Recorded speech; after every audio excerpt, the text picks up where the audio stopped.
Invisible Man.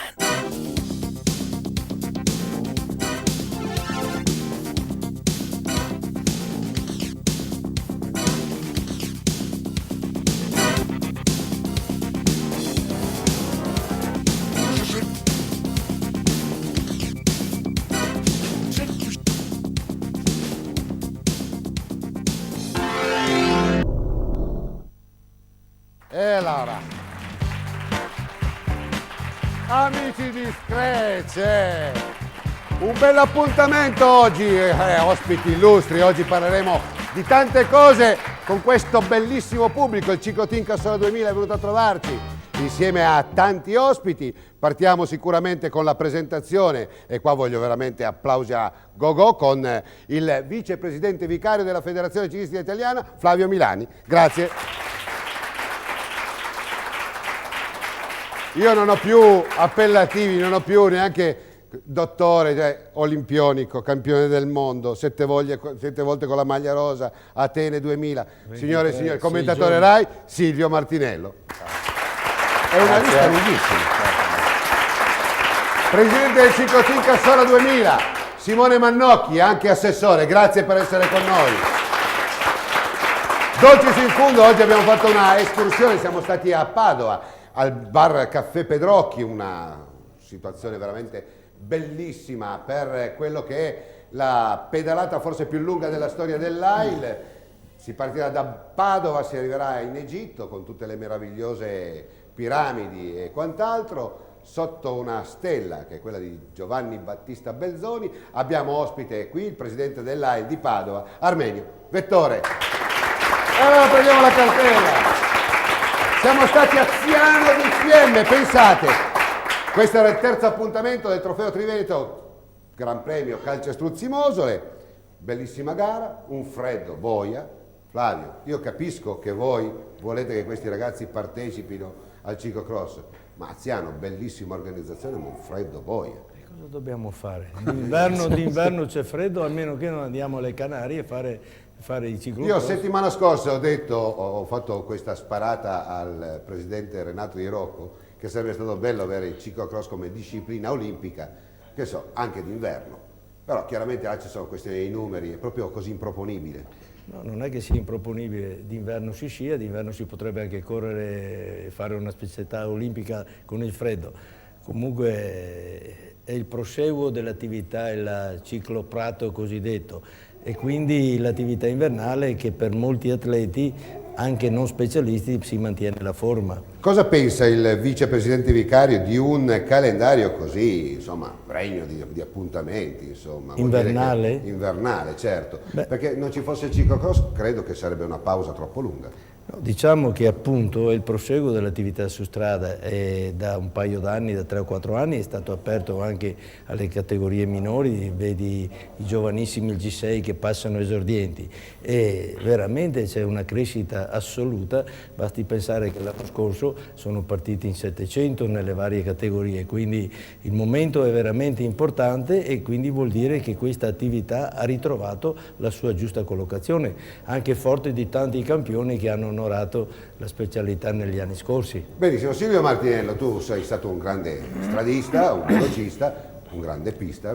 Certo che forse ai tuoi anni il ciclocross era ancora, diciamo così, nell'immaginario collettivo un ciclocross di fango, di grandi fatiche. Ecco, Remo Mosole ha voluto coniare questa idea un po' diversa del ciclocross, un po' più veloce, percorsi forse un po' più leggeri ma più spettacolari. Ecco, forse ti saresti potuto cimentare anche te. Ma normalmente usavo il periodo invernale per altre cose, insomma, tipo l'attività seigiornistica che mi impegnava moltissimo. No? Al caldo?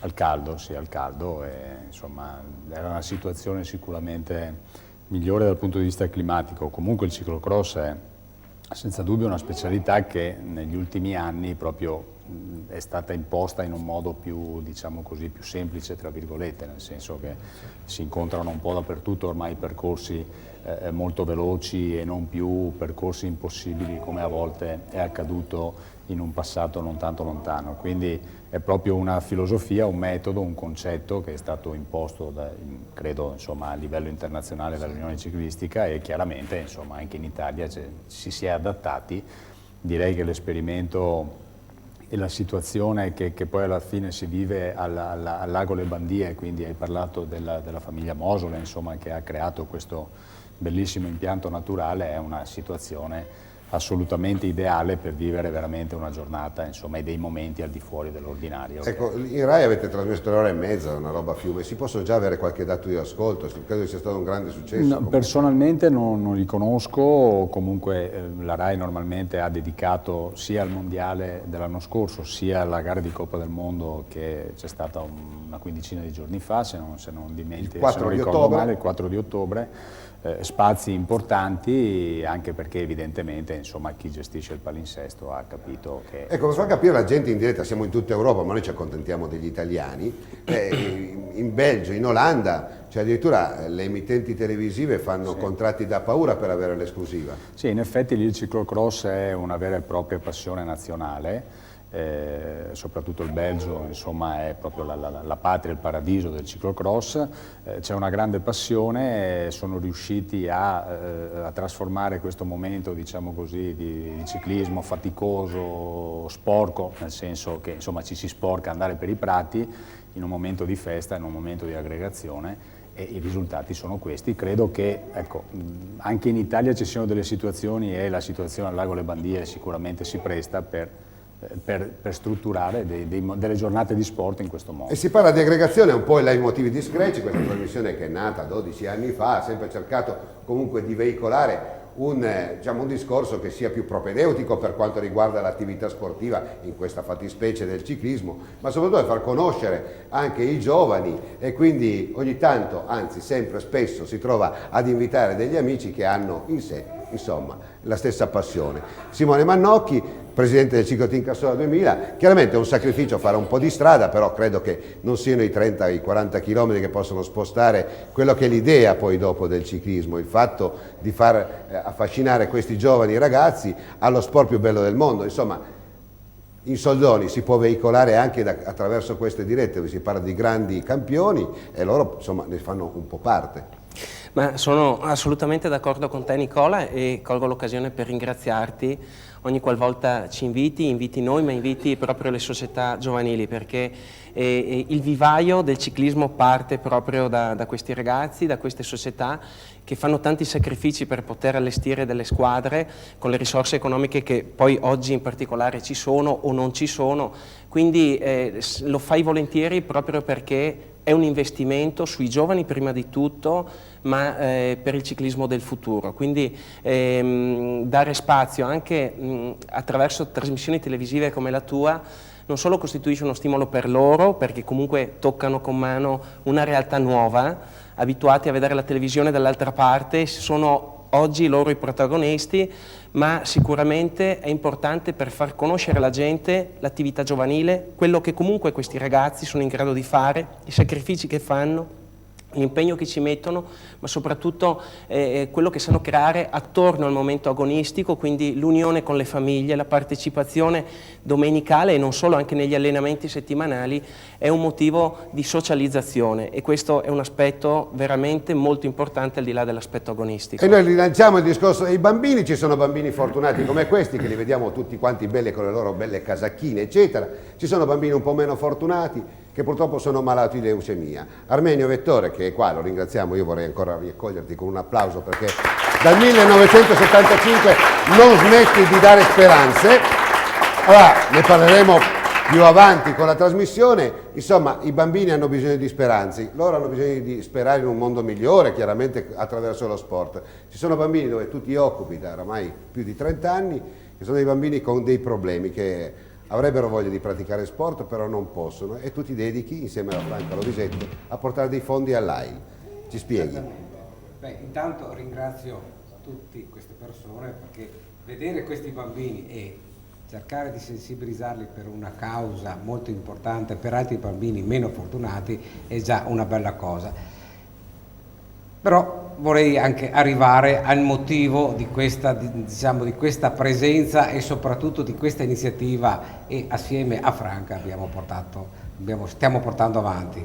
Voi sapete che già da 6 anni portiamo queste iniziative ciclistiche in giro per il mondo, e per me il connubio solidarietà e sport è una cosa molto importante. Ecco, qualcuno mi spiegherà perché il ciclista è molto sensibile verso questa... È più abituato a soffrire. A soffrire, di conseguenza penso che sia anche molto più portato ad aiutare gli altri. Ne parleremo tra poco con te, ma prima adesso mandiamo la prima tranche, si dice tranche? Va bene, vediamo.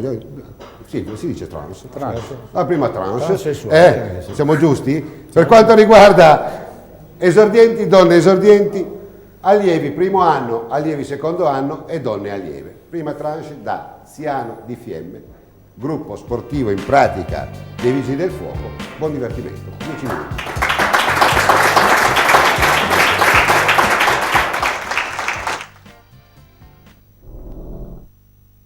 Terzo appuntamento, siamo a Ziano di Fiemme in Trentino con l'organizzazione del gruppo sportivo Vigili del Fuoco Trentino.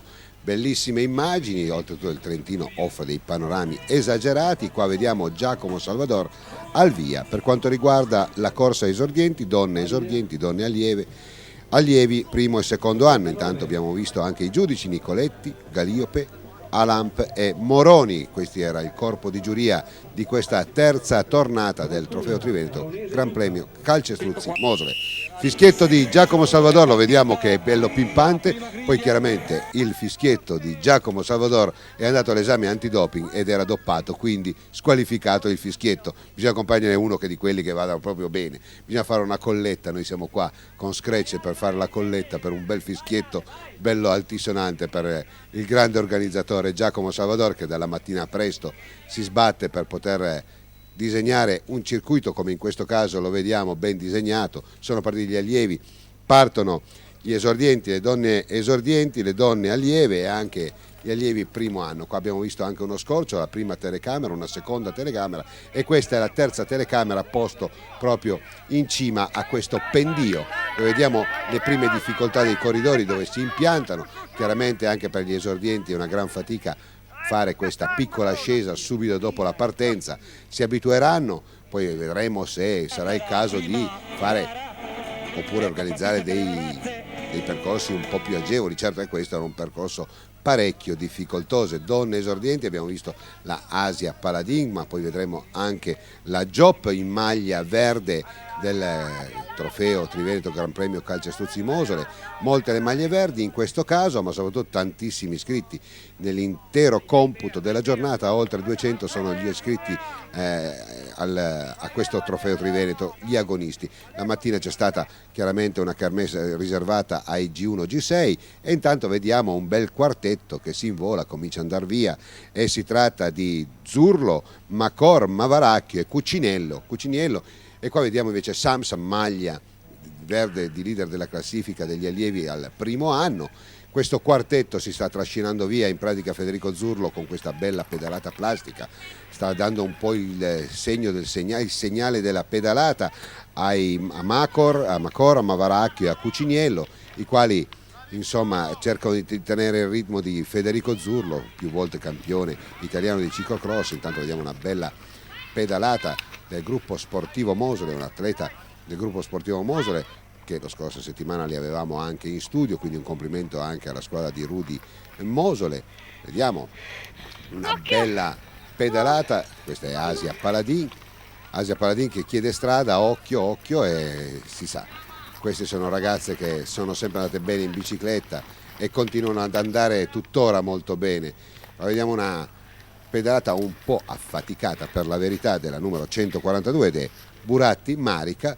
Dicevamo un percorso piuttosto tecnico e anche arduo da affrontare, il quartetto sempre capitanato da Zurlo con Macor, Mavaracchio e Cuciniello, il quale sembra andare via con una agilità, Federico, che è disarmante. È un ragazzo questo, adesso vediamo un piccolo intoppo, una piccola caduta, si riprende subito il corridore di Tezze sul Brenta, riprende la testa della corsa. Mavaracchio in terza posizione a questo punto e quindi è un po' il leitmotiv della gara allievi è questa, il quartetto. Man mano si distanziano, adesso vedremo se l'azione di Zurlo sarà più accentuata, vedremo se riuscirà a fare il vuoto. Intanto vediamo ancora Asia Paladin in questa bella discesa, una bella, come dicevamo, un bel percorso tracciato da Giacomo Salvadore e dagli amici del gruppo sportivo Vigili del Fuoco del Trentino, i quali veramente hanno fatto delle cose molto molto belle, molto pregevoli, anche perché questi sono percorsi che stuzzicano un po' anche l'interesse di Fausto Scotti. Lo avremo dopo nelle interviste. Intanto vediamo una ottima pedalata di Samsa, ricordiamolo, maglia verde per quanto riguarda la classifica generale degli allievi al primo anno. Vediamo ancora un'altra maglia verde, intanto la 61 che precede di pochissimo ed è Minucci Michele, è una allieva al secondo anno. Poi abbiamo visto anche la Giop inseguire da vicino, ancora una bella azione di Asia Paladin, diciamo un bel tracciato, ben disegnato. Intanto vediamo l'osservatore speciale, il papà di Asia Paladin del comitato provinciale di Treviso, un volto molto noto per quanto riguarda gli appassionati di ciclismo. Ricordiamo che il ciclocross terrà compagnia tutta la parte invernale, come ci tengono compagnia queste belle immagini di queste ragazze. Intanto vediamo una bella azione della numero 114, si tratta di Piovesan Simone, della Moro Scott Bicycle Line, ancora Federico Zurlo, che pare che abbia un po' lasciato il vuoto dietro di sé, alle prese con un doppiato. Guardate come va via, signori, adesso è proprio da solo. Federico Zurlo è stato lì, Sornioni i primi giri, è andato via con il suo passo. Adesso vediamo come arrancano tutti quanti gli altri. Abbiamo visto anche Macor Simone, che prima era insieme al quartetto, ancora la 159, si tratta di Elisabetta Giop, che veste la maglia di leader della classifica speciale, quindi della Foen Winnenberg, è una ragazza che arriva da Belluno con questa bella maglia verde, è già la terza volta che la vediamo che veste questa bellissima maglia, e vediamo anche il gesto atletico di Federico Zurlo, sembra quasi che vola sul terreno, non fa alcuna fatica, è proprio, questo è un atleta un po' baciato dal Signore, bisogna dire la verità, ha delle doti che sono naturali. Vediamo ancora Samsa, ottima la sua prova, come ottima è la prova fino adesso. Abbiamo visto anche di Marco Zanella, tanto un momento bello, vediamo le bellezze del Trentino, panorami mozzafiato, ancora la Asia Paladin, ma si diceva anche che Marco Zanella del gruppo sportivo Mosole, che veste la maglia di leader della classifica generale per quanto riguarda gli esordienti, bene si sta comportando, perché non è tanto lontano da Federico Zurlo. Ricordiamo Federico Zurlo, allievo al secondo anno, poteva anche addirittura partecipare con gli juniores, però bene ha fatto Fausto Scotti a tirarlo un po' indietro, perché è giusto che cresca con i suoi tempi e avrà modo di regalarsi e regalarci grandi soddisfazioni. Ancora la numero 136, Semenzato Camilla della Libertas Corsè, quando vediamo proprio l'arrivo di Federico Zurlo, che braccia alzate, chiaramente non ce n'è per nessuno, vince lui, vince proprio Federico Zurlo, una bellissima azione la sua, che è partita da lontano, quindi poi avremo modo di andare ancora ad elencare le gesta di questo ragazzo. Zanella Marco al secondo posto, poi dopo abbiamo, per quanto riguarda la categoria allievi al primo anno, proprio Franco Alessandro, Samsa Simone al secondo posto, Durante Davide al terzo, Boffelli Cristian al quarto. Per quanto concerne gli esordienti abbiamo Marco Zanella al primo posto, Franzolin Giulio al secondo, Rocchetti Filippo al terzo. Per quanto riguarda le donne, Paladin Asia si impone su Bortolotti Simona e Semenzato Camilla, e quindi adesso sicuramente andiamo a vedere con le interviste.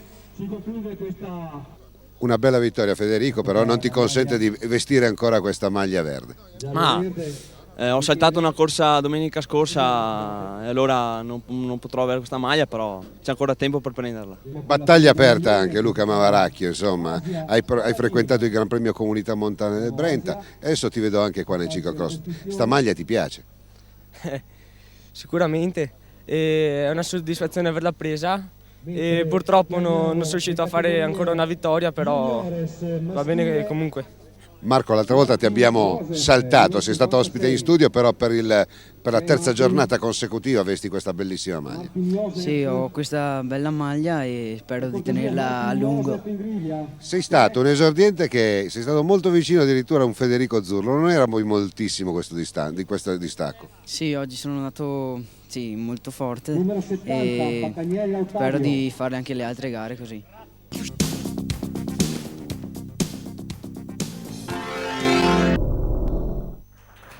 Allora, prima parte, questi ragazzini, voglio ricordarvi per la diretta, per gli SMS, guardatelo dal video perché io da qua a là non ci vedo, quindi senza occhiali non arrivo proprio a vederci, ma mi pare che in sovraimpressione ci siano il crawl. Silvio, l'età avanza, sono attrezzato, poi dopo sai, mi piace anche a me essere un po' vezzoso. Quindi. Allora, prima parte abbiamo visto le categorie giovanili che si cimentano nel ciclocross. Secondo te cosa vuol dire? È propedeutico? Fa bene? Fa male?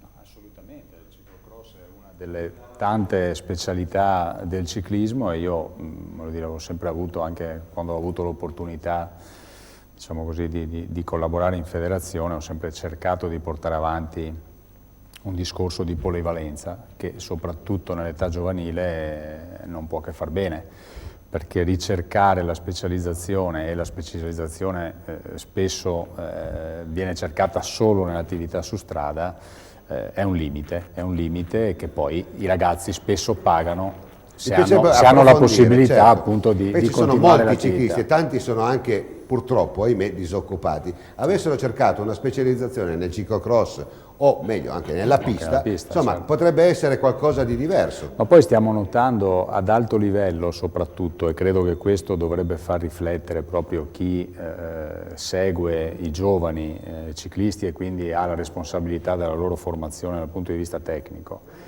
Se prendiamo gli esempi ad alto livello, anche in questo 2009, Bradley Wiggins dalla pista è arrivato quarto al Tour, Cadel Evans viene dalla... Ti dispiace se ti interrompo, mi dà un fastidio, ma c'è una telefonata. No, prego. Pronto? Chi parla? Si sente poco, ma si sente. C'è qualche problema tecnico, ma lo risolveremo sicuramente. Non è un 1-4-4. Respira comunque il signore. Pronto? Sento disturbato, è cascata la linea, possiamo continuare con i nostri ospiti? Allora, si riallacceranno. Ecco. Stavo dicendo, Wiggins, Cadel Evans, campione del mondo, viene dalla mountain bike, Mark Cavendish, che è insomma, il fenomeno ormai, il velocista numero 1 a livello mondiale, viene dalla pista, insomma, per citare gli esempi più interessanti e quelli più importanti. Quindi credo che questo, casualmente sono tutti di scuola anglosassone, perché parliamo di Inghilterra, parliamo di Australia. Hanno forse nel nord, credo, una impostazione anche culturale diversa, nel senso che riescono forse a capire che il ciclismo comunque è tutto ciclismo con le varie specializzazioni, con le varie eccellenze, che possa comunque contribuire. Invece mi pare che in Italia ci sia un po' delle diatribe, ci sono i ciclocrossisti contro gli stradisti contro i pista. Ma in realtà ci sono dei tentativi, insomma, no? per cercare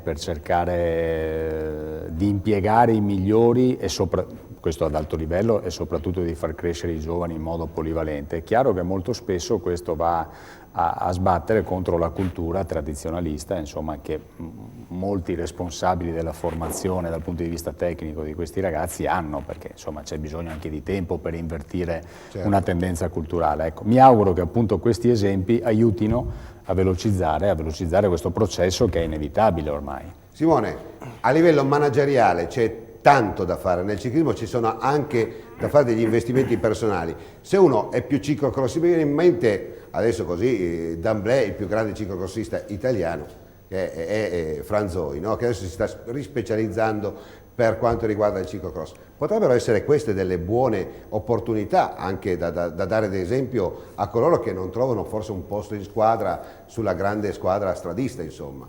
Sì, certo, io sono convinto, e lo sta a dimostrare anche la programmazione delle gare che già a livello giovanile ci sono, questa diversificazione dell'attività con la bicicletta è positiva, ed è positivo il fatto che già i giovani, seppur in maniera diversa, non parliamo a livello di giovanissimi proprio di ciclocross, però il fuoristrada già lo praticano, magari con la bici da mountain bike. E le gincane lo fanno, cioè quindi c'è una diversificazione dell'attività che può essere solo che positiva, ma per tanti aspetti. Quindi io dico, è giusto che i ragazzi si cimentino in più specialità, e poi sarà il tempo che dirà qual è quella che è più confacente alle loro attitudini sportive. Quindi credo che investire sui giovani e anche a livello manageriale, come dicevi tu, è senz'altro e senza dubbio positivo. Io stesso quando correvo ho fatto pista, ho fatto molta pista, ho fatto strada, però comunque i risultati riuscivo ad ottenerli in entrambe le specialità, non è che l'una mi escludesse l'altra. E credo anche per esperienza personale questo è stato sicuramente complementare l'una all'altra come attività, sicuramente da percorrere questa strada. Milani, Prego.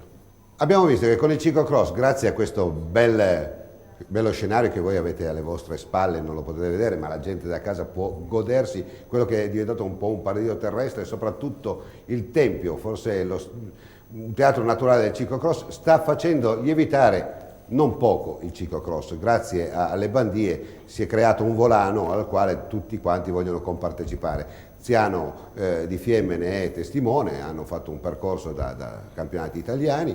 Ecco, con la pista si potrebbe lo stesso, c'è Montichiari, però costruire un velodromo è cosa tra virgolette facile, ma mantenerlo credo che sia qualcosa di tremendamente difficile. Hai detto bene, le bandie sono il top dei top. Io ho detto uno scenario hollywoodiano al servizio del ciclismo e non solo. E quindi le bandie vengono a conclusione di un momento felice del Veneto e della Lombardia, che da sempre hanno fatto il fuoristrada, il cross. Per quanto concerne la pista e per quanto concerne appunto il fenomeno pista coperta, è importante avere i 13-15 milioni di euro per costruirla, ma la cosa più importante è la gestione.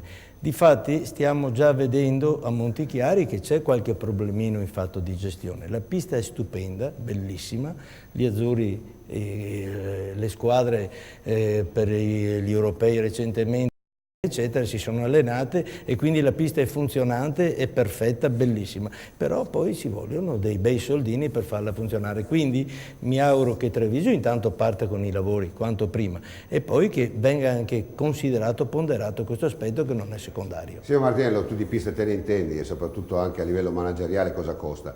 Ecco, qua c'è un po' una diatriba, ci sono questi pseudo 30 milioni di euro che sono stati concessi per la costruzione di un velodromo, però il leitmotiv è sempre quello, lo costruiamo ma poi bisogna mantenerlo. Quando si trovano delle risorse, in questo caso la famiglia Moser che è impegnata in prima persona, insomma bisogna anche tener conto della passione che un gruppo manageriale può imprimere e soprattutto dargli costanza. Ma è chiaro che l'attività sportiva, al di là della necessità di avere un'impiantistica che chiaramente va modernizzata periodicamente, necessita appunto dell'aspetto gestionale che è importante, perché in Italia, non solo nell'ambiente sportivo, ma si è sempre stati abituati che poi arrivava sempre qualcuno, insomma, che tappava i buchi. Ora per esigenze, insomma, chi fa l'amministratore anche pubblico sa bene che insomma, risorse così a fondo perduto non ne esistono più, quindi c'è la necessità anche da parte degli enti pubblici di rispettare dei parametri, insomma, di bilancio, e quindi la gestione degli impianti chiaramente deve essere una gestione che tenga in considerazione i costi che esistono per far funzionare un impianto a dovere. È chiaro che l'esperimento di Montichiari, al di là della necessità e della forza con cui è stato voluto, perché effettivamente insomma, sarebbe stato l'ennesimo impianto scoperto, insomma, se qualche anno fa non ci fosse stato l'impegno da parte della federazione e dell'amministrazione stessa, insomma, per poter riavere dopo tanti anni un velodromo coperto in Italia. Ora si presenta la necessità, insomma, che questo impianto va gestito. E chiaramente è impensabile che possa avere un pareggio di bilancio con la semplice attività ciclistica. Insomma, io adesso non conosco nel dettaglio la situazione, però insomma, fino a qualche anno fa ho seguito da vicino la fase di start-up di questo progetto e si evidenziò da subito insomma, questa esigenza. Si parlava di una società mista formata sia da amministratori sia da gestori privati. Tutto questo mi sembra di capire non è ancora partito. Mi auguro che ci sia in fretta una soluzione, perché dalle notizie che ho sembra che le nazionali a un certo punto siano anche state sfrattate da rappresentante poi sono rientrate, per carità, ma è chiaro che l'amministrazione si chiede, insomma, in questo impianto bisogna organizzare degli eventi, ripeto, che saranno certamente eventi di natura ciclistica, perché insomma è stato costruito un velodromo, ma è impensabile che possa vivere solo ed esclusivamente con eventi di Ecco, natura ne parleremo, mi ciclistica. piacerebbe capire se poi un velodromo coperto possa essere anche polifunzionale. Certo. E allora ne parleremo tra poco, prima di tutto mandiamo il secondo contributo, Juniores fascia 2, quindi Zoppas tanto per dirci, e donne tutte, quindi altri 10 minuti di pura adrenalina, quindi via con il contributo filmato e alla stragrande con questo ciclocross esagerato. Vai.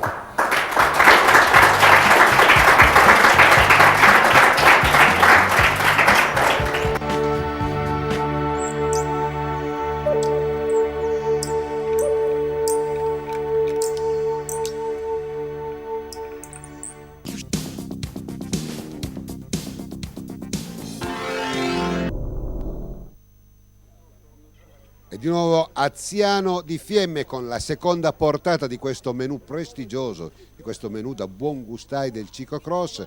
Momenti di riscaldamento, Giacomo Salvador al fischietto, via, partito per quanto riguarda questa kermesse di junior, poi dopo partiranno fascia 2 e le donne con la Mara dal Borgo in grande spolvero per la verità nelle ultime tornate. Qua vediamo subito gli junior a darsi battaglia sulle prime rampe che portano sul circuito importante tiziano di Fiemme, disegnato dagli amici Vigili del Fuoco del Trentino, gruppo sportivo, e da Giacomo Salvador già dalle prime ore della mattina.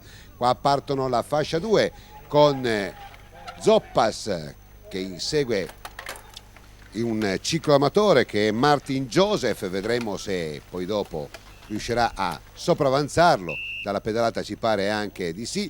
Intanto partono le donne con la Mara dal Borgo, la vediamo con la maglia del Gran Premio del Trofeo Triveneto, Gran Premio Calciasozzi Mosole, che vista la grande partecipazione anche di grandi interpreti del ciclocross del mountain bike, Sorniona attenderà sicuramente che le altre donne facciano la gara per poi dopo approfittare del momento giusto per poter piazzare la propria zampata. Chiaramente la Staffler Evelyn e l'Alessio Veronica, che è la Cuciniello Francesca, sono ottime interpreti del ciclocross. Intanto abbiamo visto Righettinis, Rudy Lorenzon, Scapolan, Terzariol, ancora Santini, Trentin, Daniele Cisotto e Costantini Riccardo in questa bella apertura su quest'albero. Intanto Zoppas ha preso già il comando e quindi lui dall'alto, vediamo, non disegna le curve, lui le pennella. Flavio Zoppas con un bel carnet comunque a disposizione della speciale classifica della fascia 2. Intanto vediamo anche la Nicoletta Bresciani con Martin Joseph, l'abbiamo visto anche da Versa Davide, poi abbiamo Sergiano Stefano, ma ricordiamo anche Durante Agostino dal Gatto, Paccagnella Ottavio, perché no, anche dal grande Giuseppe che lo scorso anno, anzi 2 anni fa, lo vedevamo primeggiare, ma non c'era Flavio Zoppas veramente una spina nel fianco di tutti gli atleti, perché lui ha una meticolosità nella preparazione addirittura maniacale, veramente mangia giusto, è una cosa incredibile, è sempre in straforma. Intanto vediamo leggere difficoltà da parte di questa atleta, abbiamo visto Michele Turri della Mercedes-Benz Garfagnana, ancora una bella pedalata, vediamo la Mara dal Borgo che sta andando con il suo passo, ancora vediamo il numero 19, si tratta proprio di Rudy Lorenzon in splendida forma, ma bisogna dire anche la verità che Scapolan ultimamente si sta veramente abituando al ciclocross, lo vediamo sempre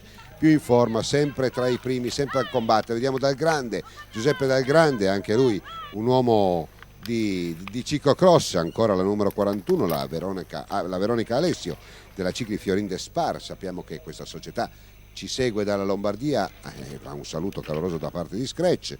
Anche la Mara dal Borgo l'abbiamo appena vista, e a questo punto anche la Elena Valentini con la maglia di campionessa italiana. Bella questa performance della Mara del Borgo. Ancora un'altra atleta, la Paola Maniago della Acido Lattico Team, bello questo nome, Acido Lattico Team, si sprecano anche nel ciclocross i nomi. Qua vediamo la Ilenia Lazzaro, campionessa del mondo per quanto riguarda i giornalisti, oggi leggermente appannata, ma avrà modo di rifarsi, è soltanto che deve carburare poi per essere sempre ai massimi splendori, come ci ha abituato dalle ultime uscite. Intanto vediamo il nostro operatore Dennis Gazzola che smette i panni dell'operatore e fa il soccorritore a questa mamma, gli porta sul passeggino. Bravo Dennis, e anche questo è il ciclocross, e questa è anche la filosofia del ciclocross, non soltanto competizione ma anche correre in aiuto alla gente che ha bisogno. Numero 19 è ancora Rudy Lorenzon, casca e guardiamo una doppia cascata, aspettiamo ancora un po'. Ma è proprio sfigato sto ragazzo, porco boia, bravissimo, è stato sopravanzato da Rudy Lorenzon, ma bellissimo, ci dà l'idea anche della grinta che ci mettono questi ragazzi. Ancora Enrico Scapolan, bravissimo, interprete oggi interpreta una bella gara. Non diciamo nulla di Flavio Zoppa, perché lui, guardate, pare neanche che faccia fatica, mi fa una rabbia perché come fai a essere così vecchiotto e andare via così? Insomma, mi viene una rabbia incredibile a me che insomma potrei essere suo figlio, vabbè, e non riesco ad andare come lui. Ancora vediamo Paccagnella, possiamo scherzare con Flavio perché è un ragazzo sportivo, sa anche stare allo scherzo e noi lo ammiriamo veramente tanto. Ancora la Veronica Alessio, l'abbiamo vista in questa tornata, in questa piccola asperità che dava l'abbrivio per arrivare al traguardo finale. Ancora una bella azione della numero 45, la Rucco Tamara Rucco della Cycling Team Friuli, quindi ancora la Ilenia Lazzaro dell'Arcobaleno Carraro Team. Intanto vediamo la mamma di Flavio Zoppas, la quale tiene la bicicletta perché non si sa mai da dove darla al figlio, poi si sposano e le mogli, voglio vedere se vi tengono le biciclette, qua sarà da andare a ridere, le mamme lo fanno, ecco, bravo Flavio, brava la mamma di Flavio Zoppas. È un momento anche questo importante, intanto vediamo gli organizzatori, tutto hanno organizzato veramente come si deve. Un'altra bella azione, lo vediamo, il numero 5, Terzariol Alberto della Libertas Corsè, anche lui sta avendo una crescita, io ricordo 2 anni fa era proprio molto molto piccolo, adesso è diventato un colosso. Questo sarà un ragazzo che farà parlare di sé, sta crescendo bene, sta crescendo in maniera veramente ottima. Però vediamo Flavio Zoppa, ecco, vediamo la misura di questo amatore, fascia 2, dov'è? È lì che se la gioca con gli junior e non è poco, ragazzi, credetemi, voglio vedere quanta gente di 40, 45, 46 anni che compete con dei ragazzini di 17-18 anni. Questo ve la dice lunga su quello che è il valore del ciclocross, come dal grande, l'abbiamo appena visto, ma ce ne sono molti. Paccagnella, guardate, campione del mondo, va via come un siluro, anche lui avrà 180 anni, va via come un siluro, incredibile. Ancora la numero 40, la Elena Valentini, anche lei si sta ben comportando in queste fasi, diciamo così, iniziali del ciclocross. La Mara Dal Borgo è un bel esempio, sono contento perché quest'anno la vediamo pimpante, la vediamo bene, concentrata, anche ha perso un po' di peso, quindi anche più leggera nelle sue performance. Di questo ragazzo abbiamo già detto tutto, ma dovremo ancora raccontare molto. Rudy Lorenzon è un ragazzo veramente che sta crescendo in una maniera esagerata, sotto l'occhio attento di Fausto Scotti e Bielli. Ancora vediamo la Nicoletta Bresciani su questo Porfido, su questo San Pietrini, che bene, diciamo così, variegano anche il terreno dove sono interpreti ciclocrossisti in questa giornata del Trentino, Aziano di Fiemme, bellissima, ricordiamo Tesaro lì vicino, io ricordo una grande tragedia a Stava negli anni 80, quindi è anche giusto ricordare questi avvenimenti. Vediamo una inquadratura dall'alto, bellissima questa inquadratura su Rudy Lorenzon, il quale è andato via da solo, veramente alla stragrande. Ha lasciato un po' dietro tutti, da Pietro Santini a Scapolano che è sotto Cornola, Cisotto Iari, li ha lasciati tutti dietro. Il ragazzo della Rinascita Ormelle si sta avviando ad un successo sicuro. Andremo a vedere come andrà a finire. Abbiamo visto anche Martin Joseph per quanto riguarda gli amatori ben posizionato. Andiamo a vedere queste ultime fasi di questa bella giornata di ciclocross, un po' fredda per la verità, però d'altronde siamo in Trentino. Ancora una bella azione della Staffra Evelyn, ancora la campionessa italiana, la Elena Valentini, e qua abbiamo Trentin, anche lui in via, diciamo così, di affinamento per quanto riguarda proprio la forma. Abbiamo visto anche Nicola Manfredi, l'abbiamo appena visto, per citarli un po' tutti questi ragazzi. Io dico sempre che dal primo all'ultimo fanno tutti gli stessi sacrifici. Nicoletta Bresciani ancora, della Scott RT, ancora una azione, vediamo proprio, oramai siamo in conclusione, se la prende comoda Rudy Lorenzon, il quale vince senza nessun problema, bellissima vittoria di prepotenza, non c'è stata quasi storia, bravissimo. Santini Pietro al secondo posto della Mercedes-Benz Carfagnana, poi abbiamo Scapolani Enrico, sotto Cornola Andrea e Cisotto Iari al quinto, qua neanche a dirlo, Flavio zoppa sullo schiro Sante della Giovani Ciclisti Sant'Orso, Dal Grande Giuseppe al terzo posto, Valentini Renzo al quarto, Durante Agostino al quinto. Per quanto abbiamo visto Dal Grande, e per quanto riguarda le donne abbiamo la Staffler Evelyn al primo posto su Alessio Veronica, Cuciniello Francesca al terzo, Valentini Elena al quarto, Cauz Francesca al quinto. Adesso il via con le interviste di rito. Una bella vittoria, però pensa di indossare la maglia, ma la Dal Borgo insomma rinnova.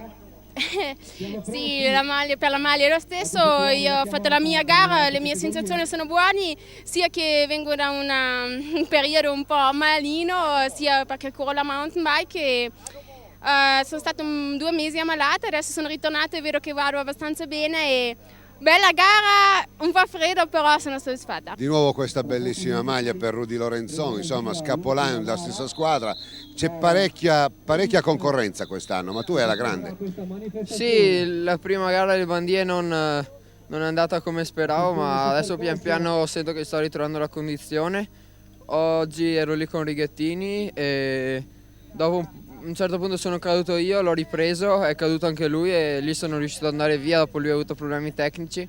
Poi dietro ho visto che sono andati forte anche Santini e il mio compagno di squadra Scapolan, sono contento per lui che è riuscito ad arrivare nel podio e speriamo di continuare così.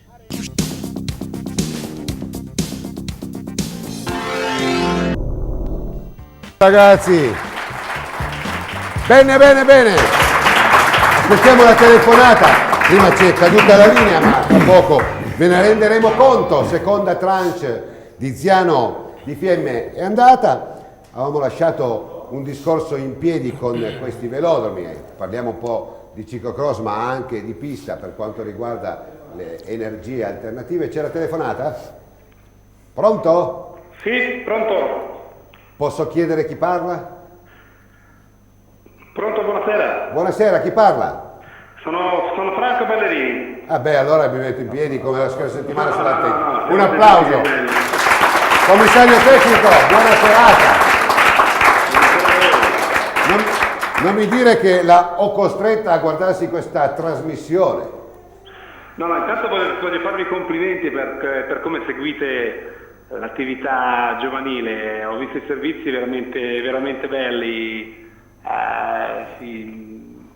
Sicuramente immagini di spessore che piaceranno sicuramente molto agli appassionati e gratificheranno sicuramente molto gli atleti che fanno queste discipline, quindi intanto questi complimenti. Allora, mister, intanto la sua pronuncia toscana mi piace da morire perché non so, mi affascina particolarmente.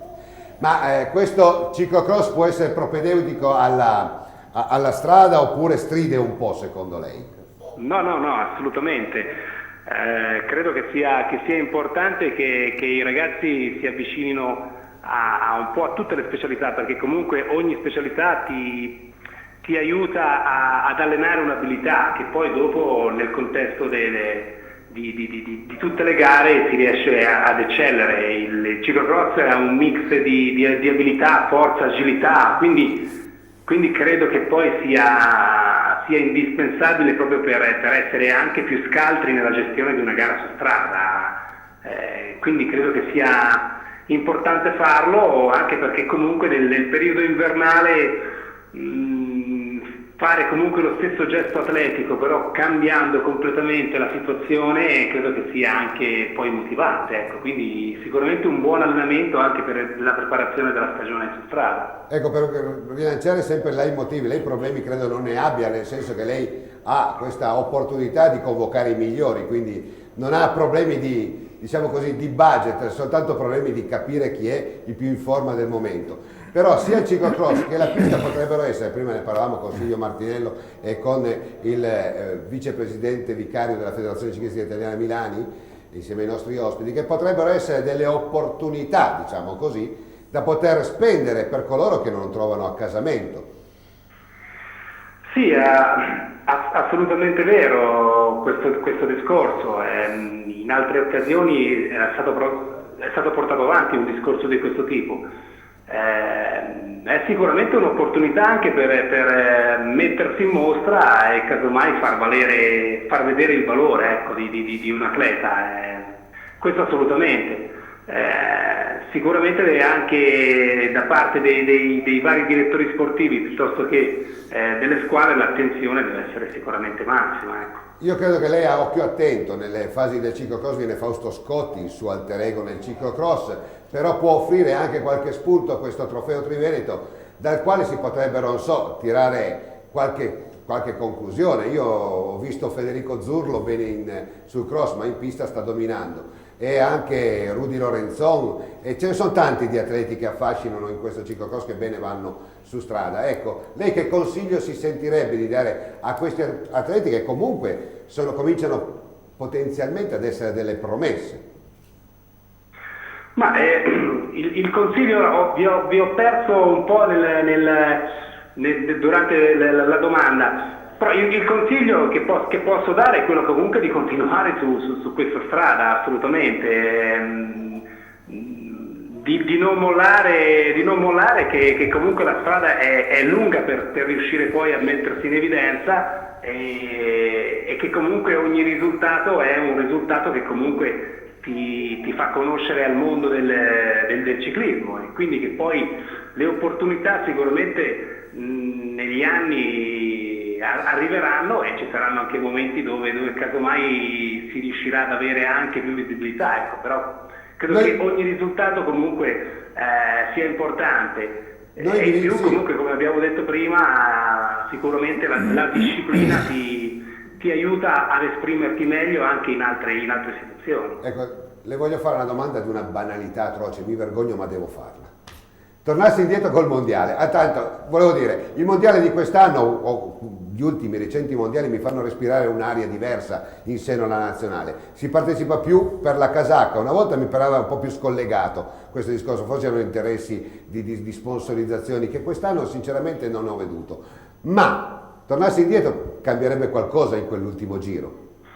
Ma non ha veduto cosa?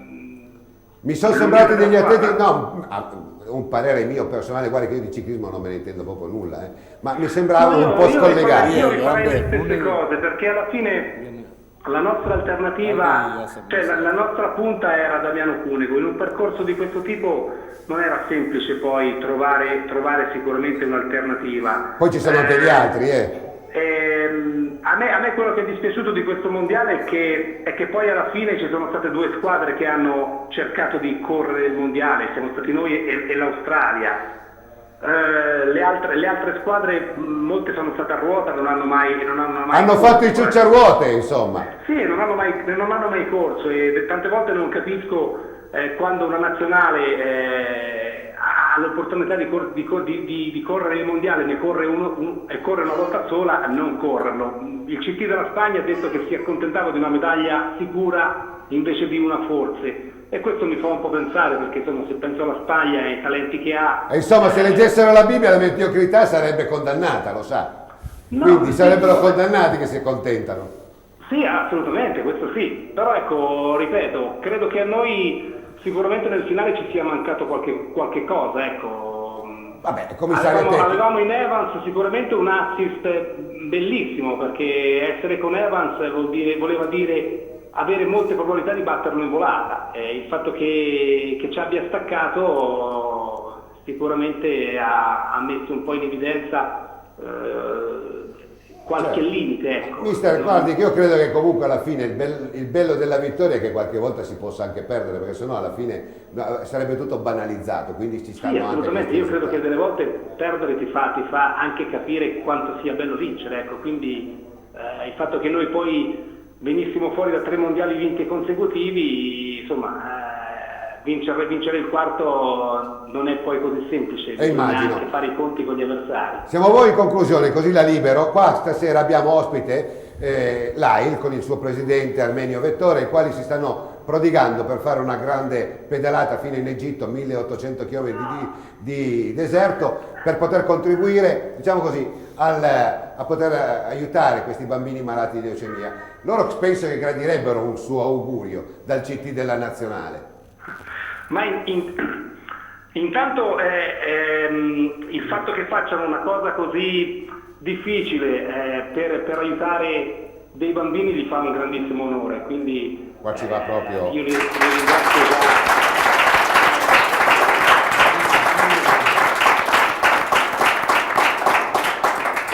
Li ringrazio già a prescindere perché credo che vedere un bambino che sta male è un qualche cosa di estremamente atroce e quindi li ringrazio per questo, perché ognuno, se tutti facessimo veramente qualcosina per aiutare questi bambini, sicuramente forse il mondo andrebbe meglio. Molte più possibilità.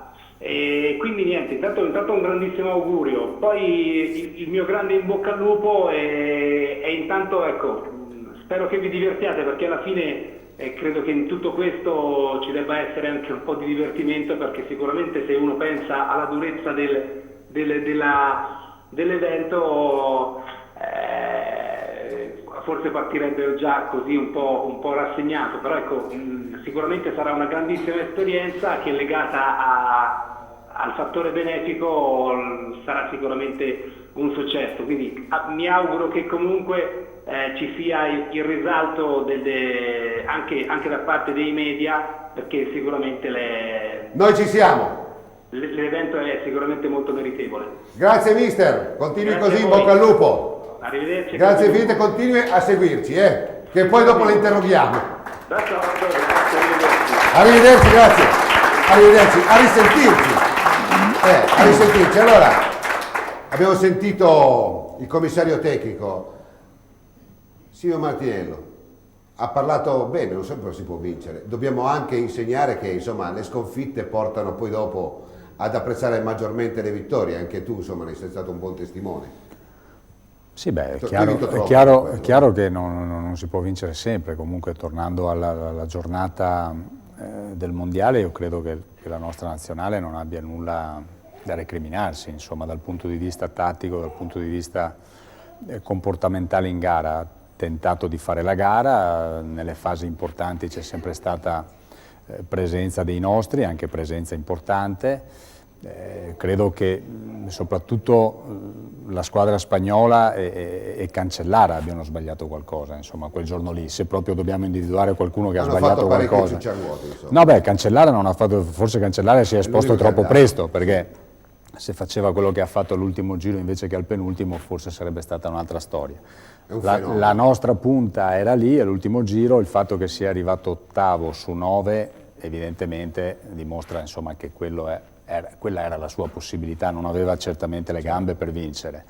Per quanto riguarda il comportamento generale è stato un comportamento normale, insomma, è chiaro che il dopo Bettini non sarà semplice, insomma, Bettini ha vinto 2 mondiali e ha condizionato il risultato del terzo. Tutti lo tenevano osservato speciale. Era l'osservato speciale, soprattutto gli spagnoli non si sono accorti che intanto la corsa andava e davanti c'erano 3 italiani che sono arrivati tutti e 3 nei primi 4 a Varese, no? Perché primo, terzo e quarto, quindi Bettini non sarà semplice rimpiazzare un uomo come Bettini con il suo carisma, con la sua capacità anche di creare le condizioni all'interno della squadra per risolvere le varie situazioni, perché poi si parte sempre con una tattica, ma poi in corsa molto spesso queste cose cambiano, perché devi cercare anche al momento di risolvere delle situazioni strane. Per ritornare a Varese sono stati i nostri corridori per un paio d'ore senza il contatto con la radio perché c'era qualche problema. È stato Bettini a prendere le decisioni e a condizionare le cose, quindi questo non sarà semplice, ripeto, dal punto di vista del comportamento. Lo abbiamo commentato anche quel giorno lì, insomma, non ci sono state sbavature, insomma, i nostri quello potevano fare e quello hanno fatto. C'è stato chi quel giorno lì era più forte. Benissimo, chiusa questa parentesi, tra poco lanciamo il terzo ed ultimo servizio per quanto riguarda Ziano di Fiemme con il trofeo Calcestruzzi Mosole. Armenio Vettori, insomma, un bel augurio da parte di Franco Ballerini, insomma, a lei e a tutti gli atleti, credo che ne sia contento e compiaciuto. Soprattutto agli atleti, sono 7 ciclisti. Ne abbiamo uno qua, mi pare che se si alza così lo inquadriamo. Quel signore là fa.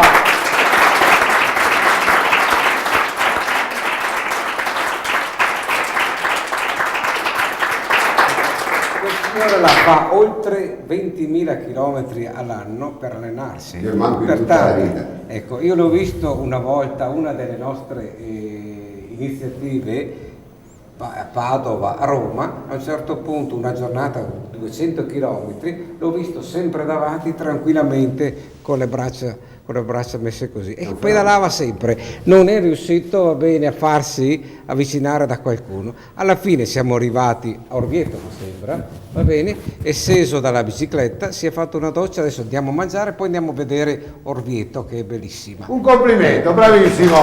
Allora, Ziano di Fiemme, torniamo in Trentino, nelle splendida cornice veramente della Val di Fiemme, con l'ultimo contributo, quindi Elite Under 23 e fascia 1. Avanti con le immagini, grazie. Vai.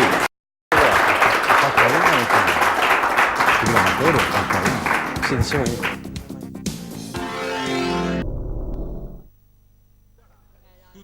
E dopo la seconda portata vi offriamo il dolce a conclusione di questa giornata di Ziano di Fiemme con la corsa dedicata agli Under 23, fascia 1 ed Elite. Vediamo Marco Ponta, diciamo in grande spolvero insieme a Retis.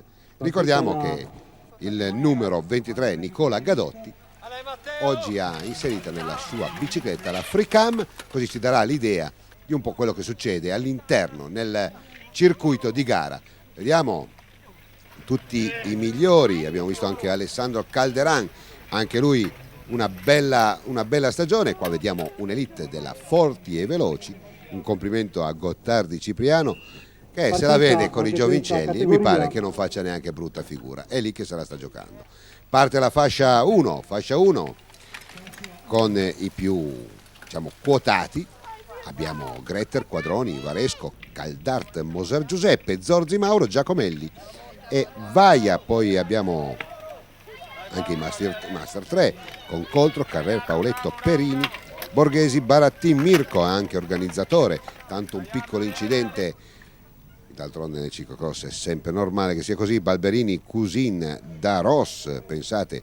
Poi abbiamo De Giannampiero, Rainato, Lavarda, Del Riccio, Savio, Azzi e tutti quanti i cicloamatori. Qua vediamo una misurata curva del numero 19 e si tratta proprio di Matteo Trentin, che la scorsa settimana abbiamo visto una grave crisi respiratoria che poi si è chiaramente risolta bene o male. Qua abbiamo Micheletto, anche lui Giuseppe Micheletto, uno che insomma il ciclocross lo conosce bene, poi dopo anche un papà che spinge forte, un grande appassionato a cui rinnoviamo l'invito sui nostri studi per una diretta e soprattutto per erudirci da quello che è veramente il pulpito di chi sanno cosa vuol dire far ciclocross. Questa è la Freecam, ci fa gustare i momenti trepidanti dei corridori in sella alla bicicletta. Vediamo Segat Marco, ripreso da Nicola Gadotti.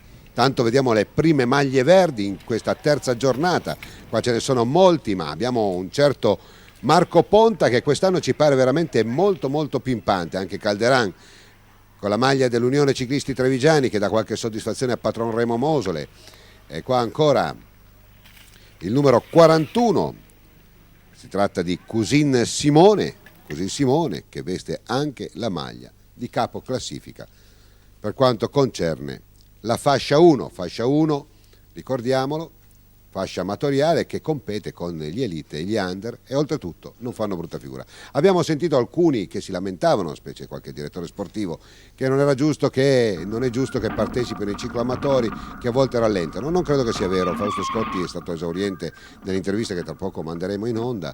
Il bello del ciclocross è proprio questo, la grande poliedricità, la grande anche voglia di stare insieme in compagnia. Non bisogna assolutamente creare di questi antipatici equivoci. Il corridore che ne ha di più comunque vince sempre, il corridore che ne ha di più può perdere una curva, ma verrà chiaramente sopravanzato il corridore che lo precede più lentamente, quindi la regolarità della gara non è neanche messa in discussione. Ancora la Freecam di Nicola Gadotti, vediamo questo, come è anche bello vedere questi momenti che danno un po' il significato. E qua addirittura Nicola, povero, cade.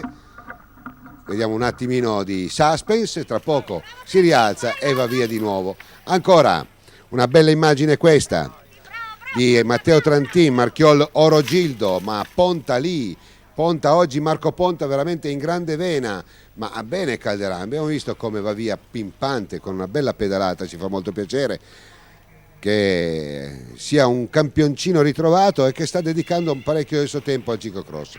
Bene anche Micheletto Giuseppe, qua ancora il numero 41, maglia verde di capoclassifica Simone Cusin della Cycling Team Friuli.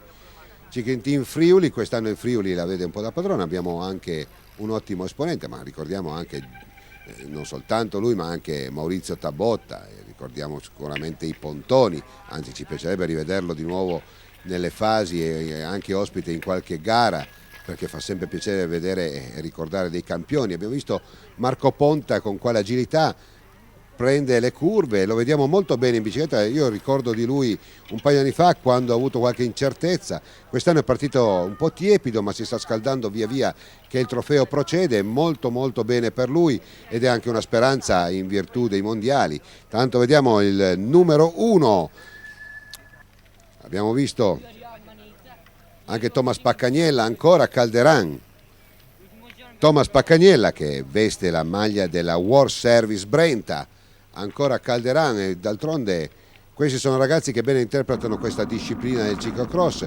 Questa è un'escursione, abbiamo visto nel centro cittadino di Ziano di Fiemme, dove c'è del ciottolato, dove c'è il San Pietrini, che offrono bene, danno un'immagine d'insieme anche di varietà, che disegna un percorso che abbiamo già detto in più di un'occasione, un percorso ben disegnato, soprattutto si è visto che è stato anche ben studiato per poter mettere in difficoltà e dare quel pepe in più ai corridori, agli agonisti, con qualche saliscendi come in questo caso. Vediamo come ripida questa discesa e come bene interpreta la Freecam diciamo così, i trabocchetti e anche le arguzie che devono mettere a disposizione gli atleti. Nicola Gadotti lo ringraziamo, che ha montato la telecamera. Abbiamo visto anche qualche incertezza nelle curve di Nicola, ma sicuramente questo è propedeutico, può anche servire per coloro che poi si rivedono e perché no migliorare anche alcuni aspetti negativi della loro performance. Vediamo ancora il numero 51 e si tratta di Quadroni Adam. Abbiamo visto anche il numero 49 Coltro Nicola, vediamo ancora il numero 41 con la maglia di leader Simone Cusin, Cycling Team Friuli. A mano tutti quanti, ancora una bella espressione questa di Ponta, lo vediamo molto tranquillo, molto concentrato soprattutto. Vediamo che non è poi particolarmente distante la maglia verde, vediamo in questo momento, insomma se la stanno giocando, però certo che vedere pedalare Calderà in questo caso, ma anche Micheletto, devo dire la verità, e Marco Ponta anche su questi, insomma fatela voi, è una pendenza del 45-46%, farla con questa agilità vuol dire veramente metterci manico, ragazzi, non è niente male. Abbiamo visto anche Diego Lavarda, una fascia 1 che se la sta giocando con i migliori, ancora la Freecam, tutti a bordo.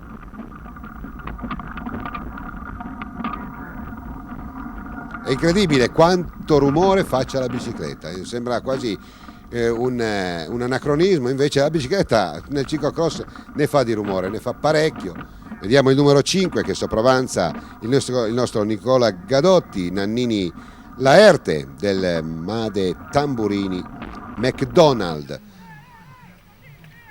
Un altro momento della gara, ricordiamo Elite, Under 23 e fascia 1. Tutti i migliori se la stanno giocando. Giornata fredda abbiamo detto in Trentino, ma d'altronde questo è il fascino anche del ciclocross. Il ciclocross è uno sport per tutti, ma non per tutti, perché bisogna avere grande dedizione, bisogna avere grande anche capacità di poter stare con i primi. Intanto abbiamo visto Thomas Paccagnella della World Service Brenta con il numero 1. Bene è andato anche Lavarda Diego per quanto riguarda la fascia 1, mentre tra i primi c'è Segat, anche Diego Retis, il vicentino, fratello di Stefano Retis del Consiglio del Comitato Provinciale di Vicenza, complimenti a lui. Ancora belle immagini di Matteo Trentin dall'alto. Fasi conclusive, questo è proprio l'arrivo, vediamo come si stanno inerpicando questi corridori, tra poco vediamo di darvi l'ordine d'arrivo, vediamo come sta ricamando anche le curve Marco Ponta sta per arrivare, leader incontrastato di questa giornata, terza tappa del Trofeo Triveneto, bravissimo, esulta, ci tiene, ci fa piacere, Corpo dell'Esercito, quindi Marco Ponta, Ciclin Team Friuli, poi abbiamo Paccagnella Thomas, Fruet Martino, Zampetri, Zampetri Deric, Retis Diego, poi chiude Nannini, Segat, Bassani, Giuliani e Calvi. Per quanto riguarda la fascia 1, Quadroni Adam, su Cusin Simone, Balberini Marco, poi abbiamo Daros e Lavarda. Per quanto riguarda gli Under 23, intanto vediamo proprio Trentin Matteo al primo posto con Calderan Alessandro, Micheletto Giuseppe al terzo, Dabacchi Mirko al quarto, Leveghi Kevin al quinto, quindi si cala il sipario a Ziano di Fiemme in Trentino. Intanto vediamo un'altra bella immagine, questa di Nicola Gadotti che aveva la telecamera, la Freecam, e so che sta arrivando anche il numero 41, quindi conserva anche la maglia, e si tratta proprio di Cusin Simone. Adesso le interviste. Marco Ponta, sei partito titubante qualche settimana fa, stai prendendo rodaggio, insomma oggi alla grande senza problemi. Sì, diciamo sono partito un po' indietro di condizione quest'anno e alle Bandie, già prima gara Coppa del Mondo, prima Modelite, è stata una bella batosta anche mentale perché ero a tutta e ero ultimo praticamente. Poi pian piano ho ricominciato ad allenarmi come seriamente e adesso insomma sto gradualmente salendo. Sotto l'occhio vigile di Fausto Scotti. Sì, certo, oggi c'era anche lui a vedere, quindi sono contento di aver dato una buona impressione. Ringrazio ancora una volta il Centro Sportivo dell'Esercito che mi sostiene e tutta la mia società. Beh, insomma, la maglia verde insomma, va molto bene per te in questo momento, anche da morale. Sì, dai, la maglia verde fa sempre piacere indossarla, però quest'anno bisogna puntare un po' oltre e cercare di fare bene anche all'estero e sicuramente alle gare internazionali. Oggi è andata un po' così, non era tanto brillante diciamo, però dai, è solo l'inizio e ci sono tante altre gare. Un circuito questo del Trofeo Triveneto Gran Premio Calcestuzzi di Mosole che ben si adatta con questi percorsi. Oggi è un percorso parecchio tecnico e anche difficoltoso. Sì, diciamo che siamo il miglior trofeo che c'è in Italia perché comunque i numeri e i ciclisti ci sono. Poi ovviamente Salvador e il suo staff fanno sempre degli ottimi percorsi, per cui credo che siamo un ottimo trofeo propedeutico per i nuovi giovani e le nuove leve. Così, amatori fascia 1, alcuni si lamentano che ci sono gli amatori che intralciano il traffico e queste robe qua. Fausto Scotti ha risposto credo in maniera esauriente, è una grande famiglia ed è giusto che sia così. Chiaro, insomma, noi ci alleniamo più o meno come loro, facciamo la nostra corsa, loro fanno la loro e se capita li passiamo. Quindi non credo che portano gravi problemi per coloro che insomma vanno un po' più a tutta degli altri. No, assolutamente, nessun problema. Grazie.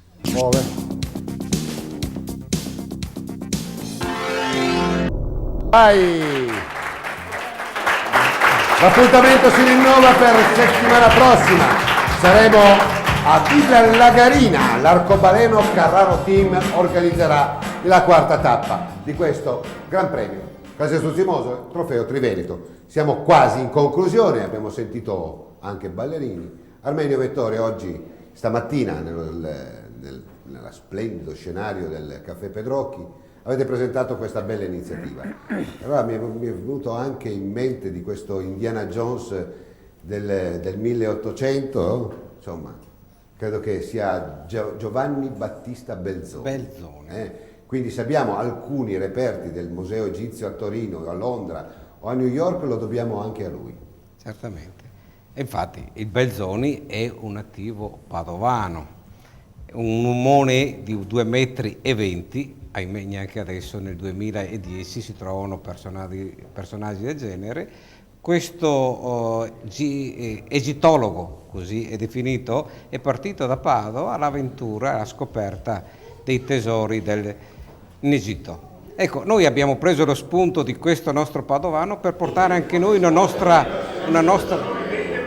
notizia, una nostra iniziativa, grazie sempre al nostro vulcanico Franca Lovisetto. Andiamo in Egitto alla scoperta e alle orme del Belzoni per portare un altro messaggio, il messaggio di solidarietà, il messaggio che parte da Padova, perché Padova si è creato uno dei reparti uno dei migliori europei nella lotta contro la leucemia, e andremo a gemellarsi con il reparto oncoematologico del Cairo, un'iniziativa molto importante, diciamo, andiamo in bicicletta per portare la scoperta del Belzoni e andiamo in Egitto a portare le novità della oncoematologia padovana. Presidente, io so che è uno scambio culturale. Diciamo così, tra Padova e l'Egitto. Al Cairo c'è un grande complesso, là i bambini purtroppo quando gli danno questa terribile notizia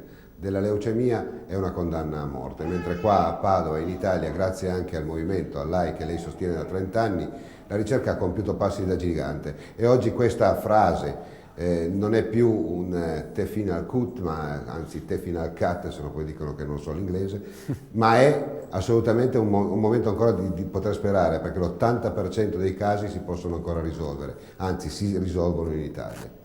Questa è una percentuale che si crea in Italia, purtroppo non è così al Cairo, non è così in Egitto e fortunatamente l'ospedale di Egitto, del Cairo, va bene, è anche diretto, oppure come il presidente di questo ospedale è la moglie del Presidente della Repubblica, Mubarak. Quindi pertanto, i bambini credo che siano di tutto il mondo uguali. Non c'è distinzione, i bambini italiani hanno i stessi diritti o viceversa di quelli egiziani e gli egiziani, ripeto, rispetto a quelli italiani. Pertanto se noi portiamo una novità, se noi portiamo le nostre diciamo, scoperte, i nostri miglioramenti, chiamiamole anche eccellenze. Eccellenze, perché a questo punto con orgoglio posso dire che a Padova insegna molto nella medicina e nel settore della leucemia. Se lo portiamo in Egitto non facciamo niente di male, anzi fa parte di quella spiritualità, in quella battaglia che l'AI si è prefissa di fare, aiutare i bambini ammalati di leucemia, ma non solo in Italia, anche nel resto. Un applauso a lei. Claudio Milani ha voluto essere presente questa mattina in conferenza stampa insieme a Silvio Martinello. Questo è il segnale del ciclismo. È vero, il ciclismo è abituato a volte a farsi del male, no? Si fanno di quegli autogol spietati, però quando è un momento particolarmente significativo, ecco, che i dirigenti, ma non solo, anche questi volontari, questi cicloamatori si mettono di buzzo buono e sanno cosa vuol dire comunicare. È stato un momento esaltante stamattina, il scenario del Pedrocchi, ma a prescindere dall'ambiente, il tema e la qualità del tema e soprattutto anche l'aspetto culturale che si lega al ciclismo in funzione poi dell'obiettivo che è l'obiettivo per i bambini. Volevo rispondere al dottor Vettori circa il discorso che è quasi inspiegabile il fatto che il ciclismo abbia tanto fascino e che i ciclisti siano così trascinanti. È semplicissimo secondo me, è uno sport semplice, uno sport diciamo di fatica e quindi nella semplicità c'è la classe, c'è la qualità, c'è l'amore per il prossimo. Ecco dove il ciclismo deve uscire da momenti difficili come può essere stato ed è tuttora il momento attuale e soprattutto avvalendosi della cultura. L'aspetto di questi 7 baldi signori che fanno la valle del Nilo e ripercorrono Giovan Battista, i percorsi dell'avventuriero Giovan Battista Belzoni sicuramente danno un segnale forte e se noi riusciamo ad acculturare l'ambiente, fare operazioni in funzione anche della cultura. E già qualche cosa proprio con i nostri giovani si sta facendo, il Pinocchio in bicicletta, un esempio recente, 1100 plessi scolastici che vi hanno aderito e naturalmente non fanno solo bicicletta, ma con la bicicletta fanno cultura. Per cui io credo che questo segnale per il bene, per la salute, per i bambini in particolare, sia un segnale che ci deve dare anche stimoli nuovi per migliorare il nostro sport. Meriti un applauso. Parlando di ciclo amatori, di questa traversata in Egitto, Simone, apriamo una parentesi brevissima sull'esigenza di avere nelle città delle piste ciclabili che non vadano a essere in conflitto con quello che sono i meccanismi della circolazione veicolare normale. Ecco, si può fare un programma intelligente, si potrà. Ma io credo che si possa fare ragionando in termini, con termini, scusate il gioco di parole, perché come diceva prima Silvio le risorse sono limitate anche per le pubbliche amministrazioni, però riuscire nei vari comprensori a raggruppare le società sportive, le amministrazioni pubbliche e di investire per costruire delle ciclopiste in cui i giovani possono allenarsi e correre al di fuori del pericolo del traffico, credo è un'esigenza fondamentale, perché uno dei motivi per cui c'è chiusura da parte dei genitori nel portare i figli a praticare la bicicletta è proprio il pericolo di muoversi per le strade. Poi costruire questi impianti vi è anche un aspetto di polivalenza per altri sport, perché di giorno può andare la bicicletta, di sera magari il cittadino che va a farsi del footing o a correre con i pattini, quindi voglio dire è un investimento sicuramente da prevedere, da pensare. Tornando ai motivi di prima, sono quelle diciamo alchimie che riescono a risultare poi dopo affascinanti. Nel nord Europa, Silvio, tu mi insegni che in Olanda, in Belgio, insomma, le ciclopiste a Bruxelles, Strasburgo, insomma, sono qualcosa di veramente fatto in maniera intelligente, con un piano regolatore funzionante, dove i ciclisti veramente sono rispettati più degli automobilisti, anzi gli automobilisti guai. Sì, abbiamo certamente nel nord Europa degli esempi insomma, molto promettenti. Tanto sei simbolo dell'Italia con il crawl, non sei mica poco, Ah beh, certo, no, scusa, non stavo seguendo, no, credo che stiamo facendo dei buoni passi in avanti anche noi da questo punto di vista. Direi che anche la crisi economica che ha colpito ha fatto riscoprire anche la bicicletta, questo mezzo insomma, antichissimo che poi in realtà insomma, è di grande attualità e che ci fa muovere più veloci. Permette di muoversi in modo più veloce all'interno delle città, fa bene alla salute, ecco, c'è bisogno probabilmente di farsi portavoci importanti appunto che portino questo messaggio per capire insomma quanto importante sia usare a volte la bicicletta, insomma ecologicamente perfetto, dal punto di vista salutare del benessere fisico aiuta, certo. E insomma ci sono riscontri scientifici di ogni genere, quindi questo aiuterà sicuramente a farci vivere meglio. Noi rilanciamo questa motivata esigenza non soltanto del cicloturista o di coloro che in bicicletta ci vanno proprio per passione ma anche per agonismo, ma anche per coloro che comunque in città si muovono. Mi viene in mente la signora Maria con la spesa, che va a farsi con la bicicletta la spesa, insomma cose che affascinano ancora molto. Io manderei via piano piano, se in regia hanno voglia, la sigla, perché siamo proprio in chiusura. Intanto io con un applauso sicuramente congedo i miei ospiti presentando e rinnovando il saluto a Flavio Milani, vicepresidente vicario della Federazione Ciclistica Italiana. Un applauso. Silvio Martinello, campionissimo, non soltanto nella bicicletta ma soprattutto nella vita. Grazie Simone Mannocchi, assessore di Cassola ma presidente del Cicloteam Cassola 2000, a questi ragazzi. Un saluto caro al presidente dell'AIL, il signor Vettore, grazie. Alla dolce Franca Lovisetto, Event, che in qualche maniera collabora con l'AIL. Continuate così, un applauso a tutti voi e soprattutto in bocca al lupo per questa bella spedizione. Per quanto riguarda Scratch, la prossima settimana, ore 21 in diretta, con messaggi e con telefonate, chissà chi ci chiamerà la settimana prossima. L'appuntamento è per domenica, Villa Lagarino in Trentino, vicino a Rovereto, una bellissima località, l'Arcobaleno Carraro Team. Avanti via!